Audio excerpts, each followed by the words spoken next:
Welcome to Surviving Roots, the podcast where we navigate the messy, beautiful work of healing and growth. I'm your host, Cari Fund, and this is your space to breathe, reflect, and find strength. Whether you're breaking free from old patterns, healing from loss, or rebuilding your story one small step at a time, you're in the right place. So take a deep breath, give yourself this time, and let's uncover the tools to move forward with courage. This podcast is for you. Dara Levan is an author, speaker, and the founder of Every Soul Has a Story, an inspiring podcast where she interviews guests from around the globe. She's the author of the award-winning novel, It Could Be Worse, and a contributor to the U.S. Today best-selling anthology on Being Jewish Now. With her newest novel, Shaken to the Core, officially released on June 3rd, I am so excited to welcome back Dara, back to Surviving Roots podcast for the second time. Dara, welcome back. I am so excited to talk about this beautiful, emotional, and deeply human story with you. Thank you so much for that kind introduction. Love that you make people feel so comfortable. Who knows what may come out of our mouths during this conversation?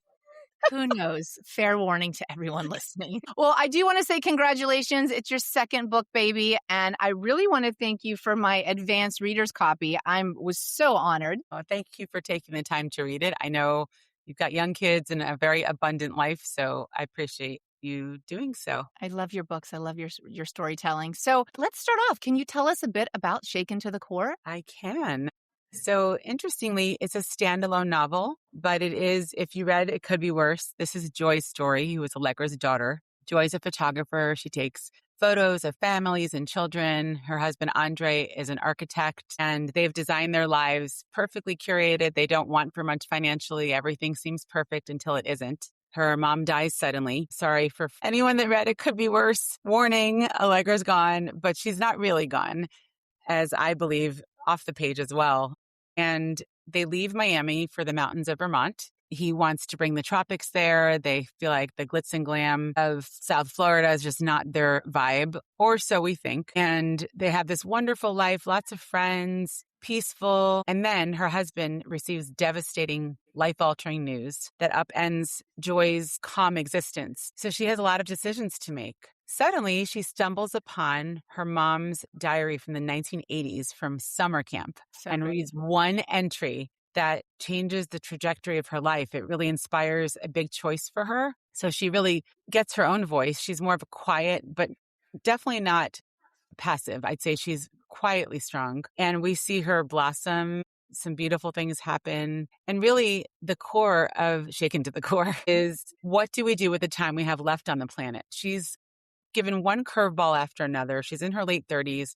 This is not uncommon for all of us. It's what do we do with what life throws at us? And the other really big theme is how motherhood and mothering transcend biology. It's exploring the question, do we really have to grow a child in our womb to be a parent? I love that. And with everything that I talk about, I love that you explored that theme in your book. It just really enriched the story.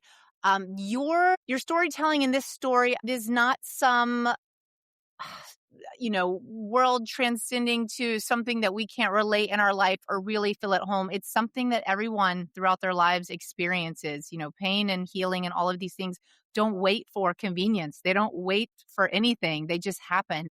Your book does a beautiful job with taking the reader through this couple's life and this woman's life, Joy. And I think we can all relate to it in some way. I really want to ask you, what is something in your opinion that people completely misunderstand about grief when they're experiencing it themselves? That is such a profound question and a really important one, Cari. I'm so grateful you asked it. So I can answer that in a multifaceted way. Of course, as a former speech pathologist, podcaster, and now author, I don't say anything succinctly, so feel free to stop me. Go for it. So this story was very much inspired by a sudden tragic loss. And actually, this is really the first time I'm talking about it publicly in this venue. I've written about it. My husband's mother, who was an absolute angel, she died at 52 suddenly, just 6 months before our wedding. Wow. And I had to grow up really quickly. And then we had loss after loss after that. But Terry was her name. My son is named after her. And she just really taught me how to live. Before she passed, and we had no chance to say goodbye. And I've wow. had many, many other losses of all types, whether it's the loss of what you think someone should be. It could be the loss of someone to a disease. It could be the loss of a grandparent. Like one of my grandparents lived till 98 and she was like a mother to me, and one of the worst things that people can say, which is may or may not be the inspiration for the title of the first book, is it could be worse. Well, yeah, she didn't suffer. Mm-hmm. You lived a long life. Aren't you lucky you even had that time? These are, in my opinion, I wouldn't say mistakes. I think I'm coming more now in midlife, which I love this decade. It's the best ever. I love it. To more of a place of compassion where, wow, aren't you lucky you have not experienced enough loss or loss at all to realize that a loss is a loss? I Mm-hmm. mean, of a pet, which, Yeah.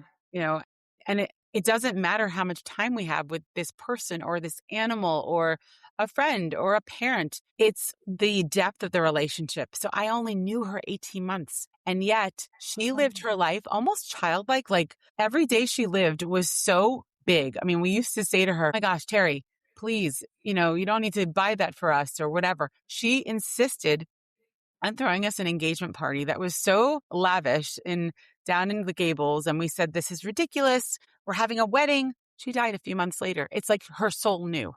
So new. And Wow. we have these photos and these memories. So back to your initial question, I think the most important thing, and I'm realizing even as a child, even before all this loss, so maybe for other reasons, showing up is so important. And I feel and I've experienced people when they don't know what to do, they just do nothing. Mm-hmm. And what I would encourage anyone who's listening to do is if you're uncomfortable, you could even say, "I don't know what to say," or "I'm here for you," or "Gosh, I've never experienced something like this." Instead of "What can I do?" When people are grieving, whether it's sudden, whether it's an expected death of sorts, that person doesn't usually know what to say. So instead of "What can I do?" it's "I'll pick the kids up from school today. Mm-hmm. Let me go food shopping for you." Something that's comfortable. And everyone has a different love language, right? Like my husband, I think his love language is more like action. For me, it's definitely words. Mm-hmm. It's definitely, I love touch. So, if it's somebody really close to you who's asking, "What can I do?" It's also nice to, again, you don't think about nice when you're grieving. I mean, I was numb. We got up there and spoke in front of hundreds of people. I don't even remember that day. But what Yeah. I do remember is how she's been visiting. And I don't want to give that away, but for sure, hopefully you read Shaken to the Core. There is a visit, and that is 100% inspired by how Terry has been visiting myself, my husband, now my children, when there's a death in the family, when there's a birthday, when there's a big life decision.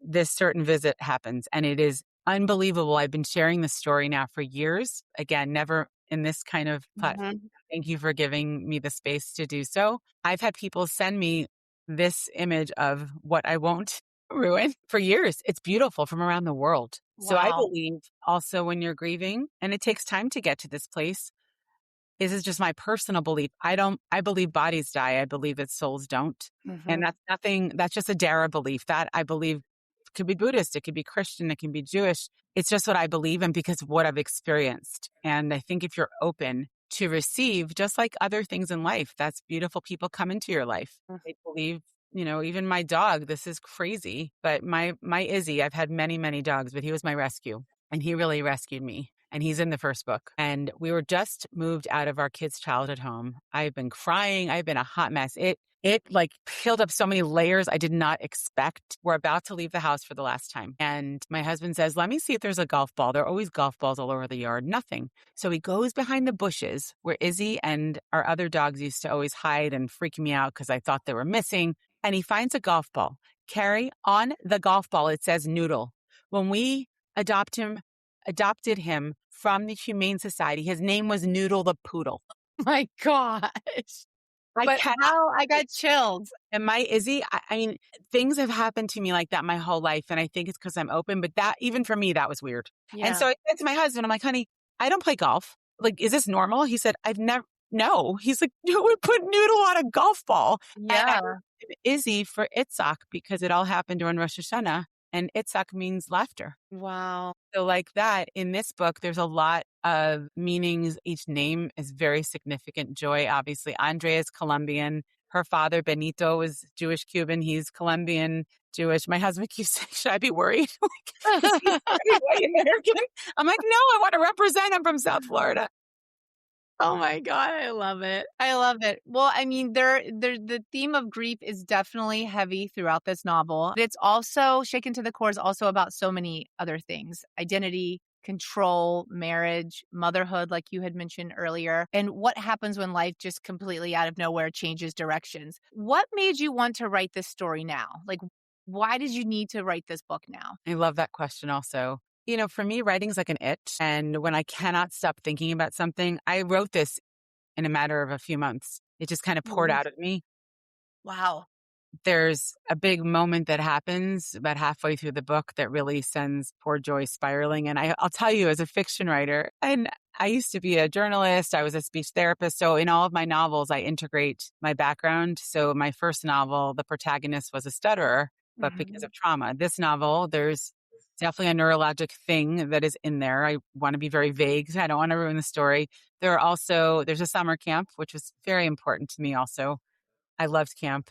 And there's one or two children in the spectrum, very high functioning. If you know, you know. They're not Mhm. labeled. I don't like labels. Mhm. But again, I'm drawing on my life experience and I want to see representation from an authentic space. And unfortunately, I hear that word. It kind of makes me cringe, representation, but I do it because I don't really see a lot of that. I know, and there's millions of incredible books. So that's not a factual statement. It's just my own personal experience. I don't really see a lot of speech and language challenges represented in fiction. So that was one reason.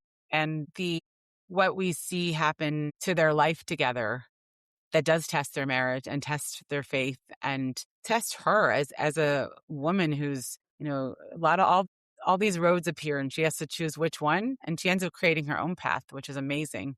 Yeah. And it really felt important to me now because I've experienced that. I have so many people that I love in my life, whether they've been in my life briefly as a patient or a family member who, let me put it this way. I think it's a better way to say it.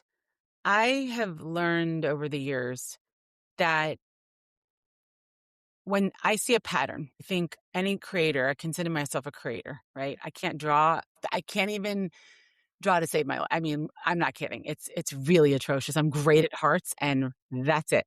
So I'm starting to see a pattern in my life as I reflect, as I really work on my own personal growth the last decade, I'd say. And when I started seeing a pattern like the first book, I've had so many narcissists in my life, both personally, professionally, friends. I just started seeing this pattern. I thought, gosh, I think I'm meant to explore this. Mhm. Especially with this particular challenge that happens to Andre and this devastating news he receives. I know personally 15 people with this challenge and Wow. it's getting worse and worse. And again, I thought, well, I've been given this gift of voice and whether it's orally and the written word. And I thought, I need to integrate this into this book. And then it felt really urgent. So to Mhm. answer your question, I thought it's now. And what's wild is the last year or so, more and more is coming out about this particular challenge. Like it's everywhere in the Wow. news. And again, it's wild, right? So I'm just really listening to my heart, Carrie, and I feel if it's really moving me and it feels emotionally resonant for myself, then I'm hopeful that's how it feels for readers and that they feel that they're not alone in whatever they're going through and perhaps they can apply that to their own lens and their own life. I love that you say that so much. I mean, people go their whole life not really connecting to their inner voice or their heart. Sometimes some people live a lifetime without even really knowing what that means. So I love that you share that, the importance of it and how you use it in your creativity and your art. I think that's so beautiful. I know the themes in this book resonate with people deeply so much as personally, not just as the author of this book, but what do you think we do when life no longer looks like what we planned? Because as we know, you can wake up on a Monday or a Tuesday, and one thing can dramatically change the course of not only your day, but of your life. So, what do you do when life no longer looks like what you planned? I think what I do now versus younger Dara, I'll be 52 in June, very proudly. And I think what I used to do, I would say in my 20s and 30s, is ruminate. I would get extremely anxious. Can you hear me? You're frozen. Hold on. I lost you. Hold on a minute. Oh, goodness. I lost you. Did you see that? It totally froze up. Yeah, it's okay. I'm just going to edit right there. So, you were just going to say what you do compared to younger Dara, and that you're 52, if you want to pick up from there. Sure. So I think in my 20s and 30s, I'd ruminate. I would be so anxious. My biggest fear was losing someone suddenly, and then it happened. And I was only 24. So, the first time my husband left for a business trip, I had a full on panic attack. I've never had one. I didn't even know what it was. I remember calling someone and saying, "What's wrong with me? I can't breathe." And didn't even connect the dots. And I thought, oh my gosh, the last time, because his mother was on vacation. And it was so I'd say definitely in my 20s and early 30s for sure. And then I had children, a lot of anticipatory anxiety. And for people that don't know what that is, I would worry about what could happen. And I'd say probably in my 40s, I started doing things like yoga, not that often, but more things like writing. And really, I'd say way more of the acceptance and groundedness that there's so much we cannot control. And I know that. And I can preach that. And then you get a call from someone that your best friend has breast cancer, or this one's, father just died suddenly. And again, there is really a difference for me in the sudden death than when you can say goodbye. It hurts just as badly. Mm-hmm. And I've had both, unfortunately, tons of it. But there's something that I just hope nobody ever understands what that feels like. And that actually happened a few years ago also. I haven't spoken about her either. MJ Rose, who was beloved in our author community, we connected, and very deeply and very quickly. And she wasn't shy, but I would say she wasn't really one of the most intelligent women I've ever known, and thoughtful and brutally honest. Love her. And she helped a ton of authors. She published, I don't even know how many books. And I'll never forget, I was supposed to see her in Palm Beach. She would often come to Florida, but didn't always tell people, but we would meet.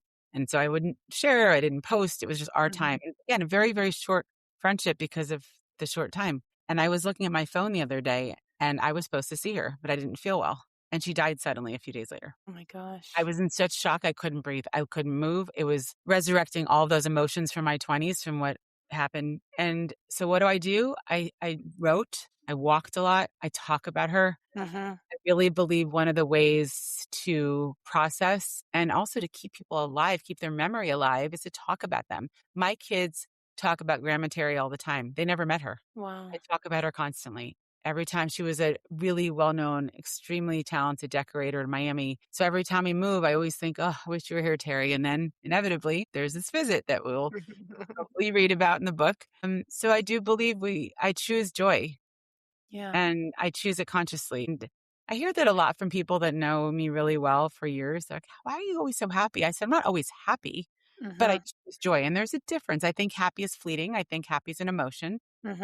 And I'm not saying like toxic positivity or, I can't stand that. Yeah. We've discussed this offline. People curate their perfect lives. BS. Yeah. No. Yeah.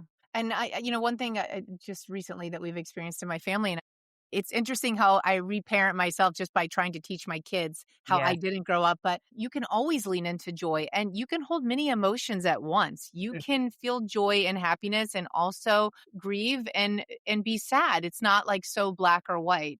No. And that's the thing too, to your point, to answer your question even more thoroughly. I'm glad that you said that. I've always lived in the shades of gray, but I'm really living in there, like, consciously.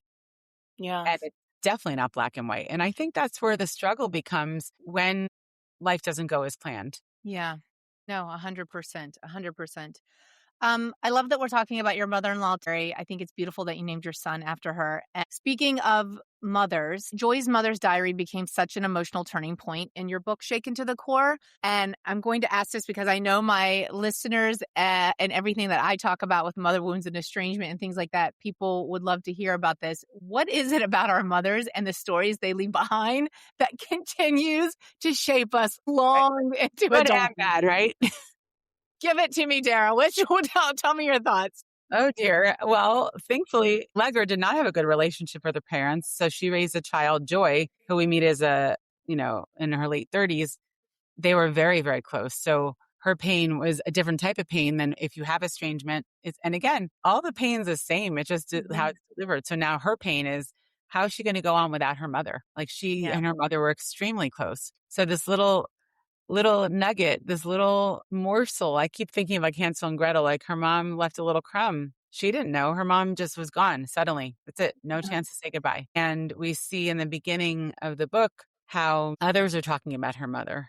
And it's also a lot about legacy, this book, Hmm. a lot. And what are we leaving behind? What kind of life are we choosing to live? So as far as mothers, for her, it was really hard. What her mother left behind also, all these things, right? When someone dies suddenly and you find all their things. And for some people, that's just stuff. For others, it becomes like a lifeline. Yeah. So it depends, I think, on the relationship that a person has with their mother. And I think one thing I was just talking about this the other day, it's interesting you're saying this, is one thing I used to do, kind of reflecting on your earlier question, which was really profound. I used to deify the dead, meaning even if someone was just horrible, whether it was family, friend, an old professor or a colleague, I was like, oh, they're gone. And I only remembered the good and I would like just raise them up. I don't do that anymore. And I don't mean that in any like spiteful place. I just feel like if somebody was really evil and really unkind and really whatever, fill in the blank, when they were alive, I don't think it's honest to raise them up and put them on, some kind of pedestal just because they're gone. And I see a lot of people doing that and no judgment. Like that's great for them. And I think I used to do that. And now I'm like, no, that might look like me just not talking about it at all. Yeah. Right. And maybe that's something I wonder if you struggle with because I think your mom's alive, right? Yes, she is alive.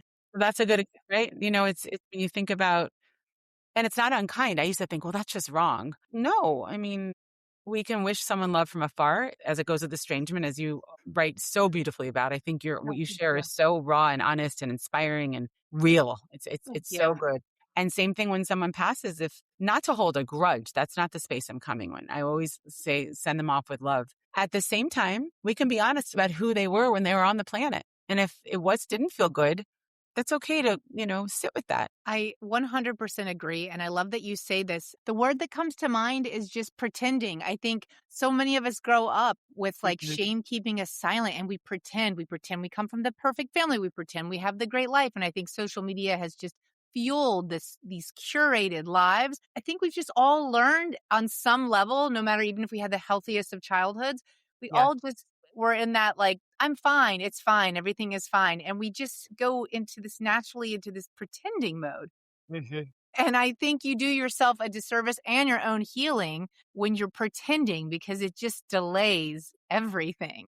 And boy, it will raise its head at some point. It will come back and bite you in your bottom. I mean, you don't deal with it now. I mean, I've seen that so many times with In the people, most inconvenient times. It picks the perfect inconvenient right? time. You Yeah. have a meltdown and your kids are like, Mommy, what's wrong? And you're like, I don't know. Just Yeah. 20 decades of not thinking about the things. Talking about shaken to the core. Yes. Just when you think everything is great and you're living your best life and healing Right? is just, that's when it will visit you. I always say life will humble you, whether Yeah. you like it or not. Whether So you like it or not. here we are. Well, throughout your book, it's really honest and raw storytelling. And I love the fact that you don't romanticize a lot of it, like the hard seasons, whether it's dealing with loss and going through grief, even in the hard seasons of marriage. I love how you portrayed Andre and Joy's marriage.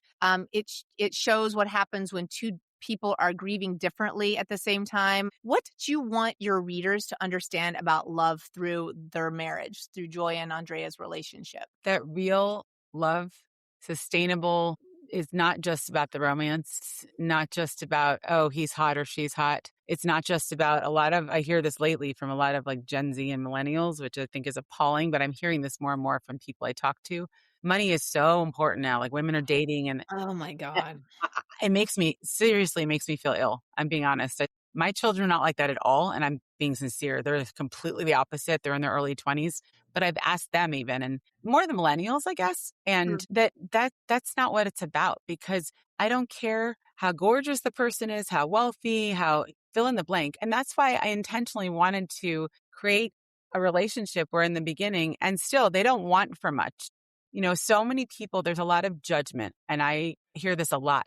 And I'm talking about nonfiction. I'm talking about in real life. Don't they have the perfect life? They're so wealthy. Don't they have the perfect life? They're so skinny. I mean, you could fill it in. Yeah. Nobody has a perfect life. That's a load of crap. And, I wanted it to be portrayed that not only, as we've discussed, where you're given the curveballs, that is inevitable. Anyone that thinks that they are immune to loss is, respectfully asleep. Yeah. They're not awake. Yeah. And I wanted to show what does it look like to navigate that with a really grounded relationship. And it was tough, but in the end, they were there for each other in a huge, gorgeous way and they grew together, Yeah. but not just like snap your fingers, everything's perfect, sprinkle on fairy dust. Yeah. They went through the things and it was really hard. And look, I've even said this to my husband. We're together 27 years. I know how blessed I am. I tell him every single day. And I know people might look at us and say, you have like the perfect marriage. It could have absolutely demolished us. Mm-hmm. Other 6 months force and by the way, I don't know if it's for me to share here, but many other people, it could have torn us apart and it Mm-hmm. didn't. It brought us even closer. And I choose him every day and he chooses me. I And love that. hopefully that's seen in Joy and Andre. They really choose each other, even when he's being really difficult. And even when she's not feeling understood, they still choose each other. Yeah. That is one thing where that's a constant. Yeah. Yeah. That was beautiful in the book.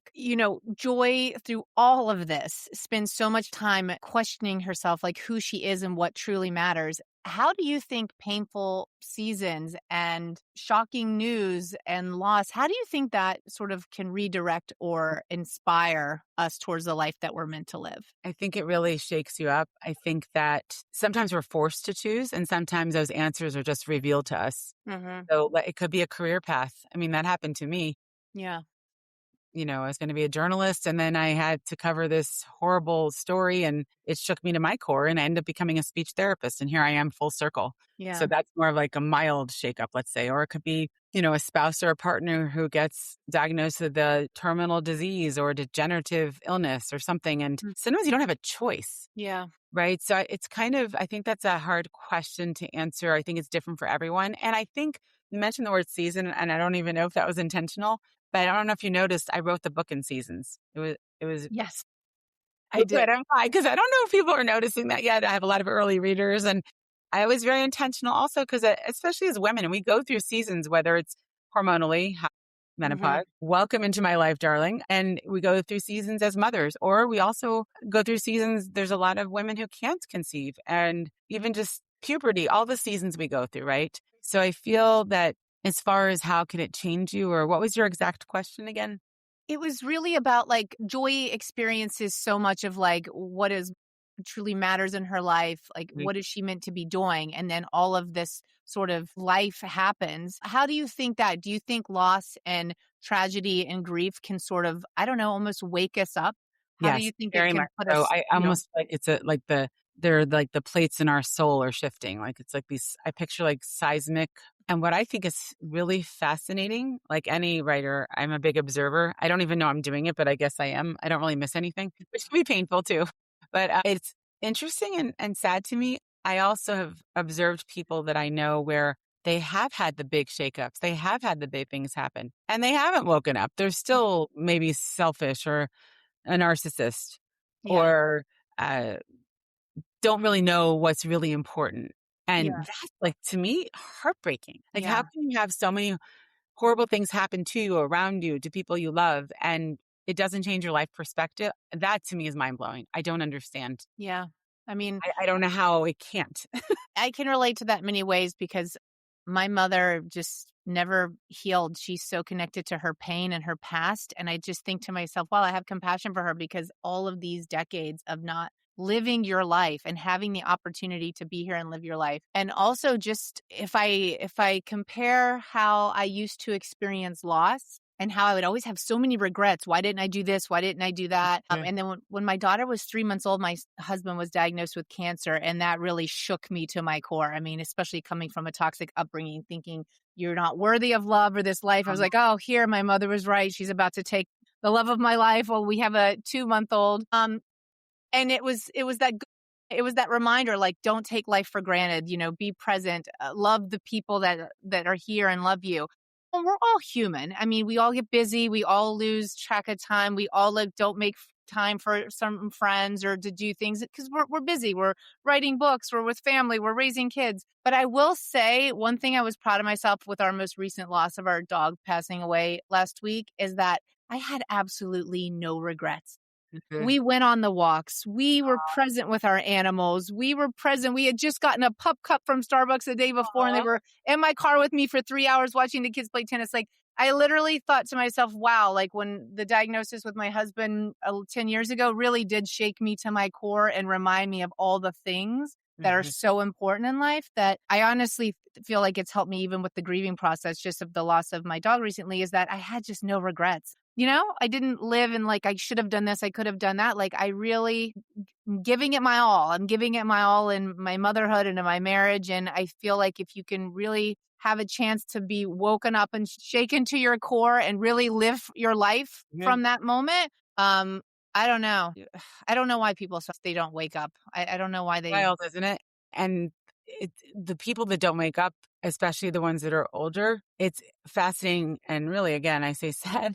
It's a repeated pattern. Like they keep having these wake ups. They have this one drop dead, or I have this one, or whatever it is, Yeah. whatever loss that is. And they're still so stuck in their own wounds Yeah. that there's no space to heal if you're staying in that shadow space. So it Yeah. sounds like you're coming from a really healed place. And I love what you said about no regrets, because another kind of loss, like you write a lot about, is the estrangement. And I would imagine you won't, I don't want to say this. I should ask you. I don't like to make assumptions. I can't imagine you'll have many regrets about your mom when she passes, because you've said it, what is so. You've said everything. You've done everything you can. Yeah. And I think that's important, right? I know this may sound shocking to some people. I mean, I've been estranged for 18 years, but I won't have any regrets. I mean, a few years ago, I emailed her on behalf of my kids were asking, and Hmm. she didn't respond for a year. She took an entire year to write me back after being estranged for about 12 years. And I made the email all about the kids and being in the present moment. And then she finally did text me. It was a Thanksgiving a couple years ago, and I'm coming from a very healed, loving. I'm a mother now. I want what's best for my children. And so I started a dialogue with her. I hadn't spoken to my mother in 12 or so, 13 years. And it was nice the first couple of text messages. And I thought, okay, well, maybe we could set up a FaceTime. The kids would really like to meet you. And immediately it was a text message like we were back in the past 12 years. You don't Mm. know what it's like for me. You did Oh. this, you did that. And I thought, and back at the previous Cari that wasn't healed, would have been back and forth, back and forth. And I was just like, wow, I really think more healing is needed. And I'm sorry this couldn't work out, but Mhm. I truly wish you the best, because everyone deserves love and you really do deserve peace in your life. And that was the last thing I ever said to her. So there's no like, has she changed? Could she be the amazing grandmother? She will do to my kids what was done to me my entire life. And I say this out loud on social media a lot. Like, why would I put my children in a situation that I had to heal for decades with anxiety, bulimia, anorexia? Like, I'm their mother. Like, it's not my job to take care of another adult that refuses Right. to heal or, Mm. take accountability. It is my job to mother these young children. I'm their protector. So yeah, I mean, it might sound cruel, but I'm not pretending like we talk about. I'm just being Not done. honest. I have I have no regrets. I would not have the life that I have today, the marriage. I would not be the mother if I was still living in the same toxic environment that continued to broke me for decades. And that's just the honest truth. No pretending. And I think that Joy does the same thing. So Yes, she can pretend she's I love fine. Joy. She's quietly a badass, right? She You know, really is a badass. and the other big element in there is friendship and chosen family. It's what I seem to write about a lot. My first book, a lot of my nonfiction, my newsletter. And there's Mel, her best friend, who I just love. I think she's a Hmm. riot. And I think there's that too with what you wrote about. It's chosen family, right? I mean, you're making choices every day, who you would like to let into your life and who you'd like to let go. And I think Joy has to do that also, not in this way, but for her, she has choices to make, and they're really hard. I mean, it's not like this perfect life that everyone thinks they have. Right. Right. And they also, speaking of children were never part of their plan. And then I'm all glad this, you brought this up. I want you to speak about, because this book really touched upon a beautiful theme about what is motherhood? What does motherhood mean? Can you talk a little bit about that? sure, she never wanted children, or so we think. But let's just say, when you meet your life partner, you have kind of an understood contract and whatever that Hmm. looks like. And for them, they chose not to have kids, even though there's all this judgment. Andre is the oldest of 5 boys, and the mother and father, the mother's a riot. She's very typical, I think, from Hmm. my experience growing up in Florida my whole life. And I have tons and tons of friends in the Latina community. And she's like delicious and warm and could be overbearing, but from a kind place. It's not toxic. Oh, when are you going to give a baby a baby? Come on, mija. Well, they may or may not have kids. The thing is, Joy learns along the way. There's other ways to be a mother. And actually becomes a really uplifting, hopeful story as the reader reads on. And I don't want to say more because I don't want to No, ruin I don't want to go more into it. I know there's so many things I want to talk about, but I don't want to give anything away. So when someone closes this book for the very first time, what do you hope stays with them? I hope that it gives people hope that whatever life deals and doles out to you, that you will get through it. It might be ugly. It might be soul-wrecking at times. It might really test your faith and your belief in even moving on. For some people, they don't even know how they'll get out of bed. But I really hope that Joy's story is one that shows you can choose your own path, even when you think you can't. Yeah. And that life has a way of working out, even very much out of our control, in the ways in which it should and the ways in which it will. And we have agency to direct or redirect, that path. But there's also things we have absolutely no control over. So I hope it's also learning how to let go when necessary also. Very well said. I want to congratulate you on your second book, Shaken to the Core. It is out on Amazon, everyone. Grab your copy. It is the most beautiful summer read. Thank you. I want to congratulate you. And I have one last question because I want to talk about your writing personality. Are you a silent writer? Do you blast music? Are you a coffee shop girl? Do you need chaos? Do you have to have a favorite snack? Like, what is your writing ritual to produce these beautiful novels that you do? Well, great question, because I'm laughing at how I'm going to answer this. I used to work in a newsroom. I thrived in all the buzz, and I cannot stand even the AC going on weird. I need total quiet. I even sometimes have to put my dogs in their little home, like in the laundry room, because if I'm really into a scene, they're so cute. And I have no problem focusing. I mean, almost everybody in my life has some version of ADD. So I have such passion. It's not even that. For me, I'm so hyper-focused and I'm so in that moment that I can't stand it. I always joke, and I'm absolutely so admire, and I'm so fascinated by a lot of my author friends who go to their coffee shop. Like, forget it. If I go to a coffee shop, I leave and everyone's my friend and I've gotten nothing done. I mean, there's no way. And I love people. I'm either chit-chatting with them or observing them. I don't know. But as far as snacks, for sure, interesting. When I'm editing, I seem to go to almonds and dark chocolate. Yeah. The crunch, the bittersweet, all the things. Yeah. And I get very, very hungry when I'm editing. I've started to notice that. Not writing. Yeah. And I think at a spiritual level, and again, I'm getting a little woo, but I know you are also. So here we go. Yeah. I do believe, I don't know if it's cognitive or from a heart space, but I think it's burning through something. I don't mean calories specifically, but just I find myself ravenous when I'm really in a moment for a couple hours. Yeah. Physically. It's not like emotional hunger. It's actual. So yeah. So now I have the snacks with some salt, sea salt. I love it. I love it. I adore you, Dara, so much. I want to thank you for coming on Surviving Roots podcast today and sharing your story, your writing process, and really what this book means to you. And thank you for sharing it with the world. I'm so excited for you. Thank you from my heart. It was so great being here with you. Thank you, Dara. Thank you for joining me for this week's episode of Surviving Roots. I hope it gave you something meaningful to carry with you. Let's keep this conversation going. Find me on Instagram at cari.fund, where I'll share more from the show. Don't forget to subscribe, leave a review, and share this with someone who needs it. And remember, we are the choices that we make.